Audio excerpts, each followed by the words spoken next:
political party led by Mujibur Rahman, they started civil disobedience and everywhere there was anarchy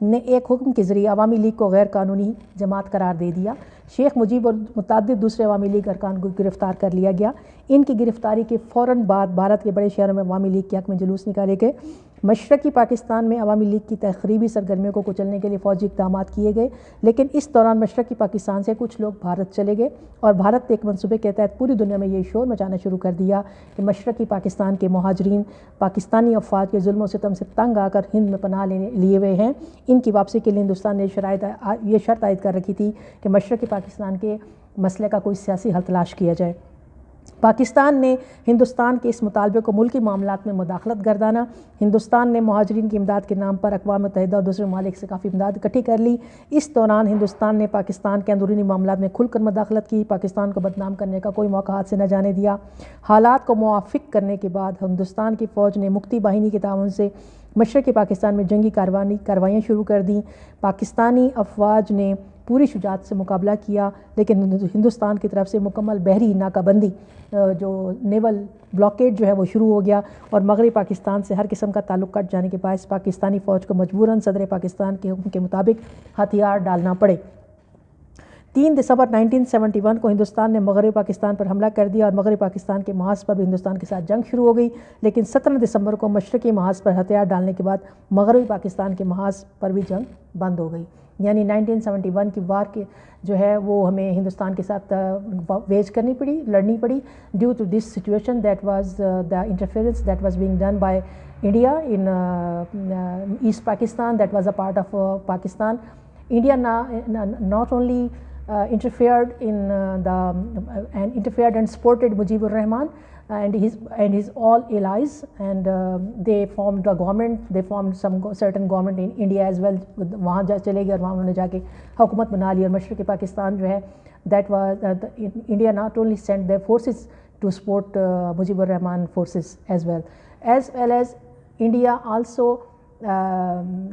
tried to defame Pakistan and highlighted this issue of East Pakistan in the whole world on various international forums, and then he started crying کہ جی اب یہ بہت مسئلہ خراب ہو گیا ہے and people are being crushed by the Pakistan military forces and this and that, and human rights are being you can say human rights are violated over there in East Pakistan. So Aqwam Mutahida or other international organizations should take part and seek some political solution of this issue. So due to the interference done by India, we lost this East Pakistan, and the stubborn attitude of Mujibur Rahman Shami, who initially he put 6 points agenda, then he added some more points, and that points were so critical that central government in Pakistan that was sitting in Islamabad cannot exceed or cannot accept these 6 points. This is why the whole crisis erupted, and India took the benefit of it. It did what it can, and we ended with the war in India with India in 1971, and this after 17 days this war was over on every front, and then the separation of East Pakistan occurred. المیہ مشرقی پاکستان ہم جسے کہتے ہیں، separation of East Pakistan from West Pakistan or from the Pakistan state, and it became بنگلہ پاکستان سے الگ ہو کر بنگلہ دیش بن گیا۔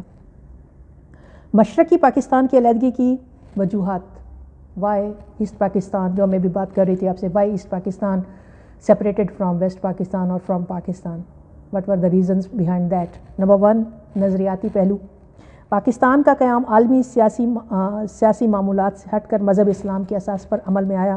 یہ آپ لوگ سب جانتے ہیں کہ Pakistan came into being due to religion, due to Islam، یعنی اسلام کے پورے نظام حیات کو رائج کرنے کے لیے الگ خطۂ اراضی کی ضرورت کو مسلمانوں نے ہند میں محسوس کیا، چنانچہ ملک کے دونوں حصوں کے درمیان 1000 میل کے فاصلے کی ہی وضاحت کی گئی کہ یہ مذہبی رشتہ یہ دوریاں پاٹ دے گا۔ لیکن صف اول کی قیادت کے اس سیاسی منظر سے ہٹتے ہی آغاز میں ہی مذہب سے دوری کا مظاہرہ شروع ہو گیا، چنانچہ جس نظریے نے اتنی بڑی تحریک کی آبیاری کی تھی اس سے عدم وابستگی قومی یکجہتی میں حائل ہو گئی۔ یعنی Islam was the basis of creation of Pakistan, but and the leaders of Pakistan who formed this beautiful state, this beautiful country, they thought that both wings, east wing and west wing, مشرقی پاکستان، مغربی Pakistan, almost 1,000 mile distance will be no distance at all because of the religion, because their hearts are Muslims, they are all Muslims, so this huge gap will not make any difference in their relations. But after the removal of the national leaders like Muhammad Ali Jinnah and Liaquat Ali Khan and some other notable leaders that took part in the creation of Pakistan, after the removal of, or you can say that when they were not on the scenes, the local leaders erupted and they promoted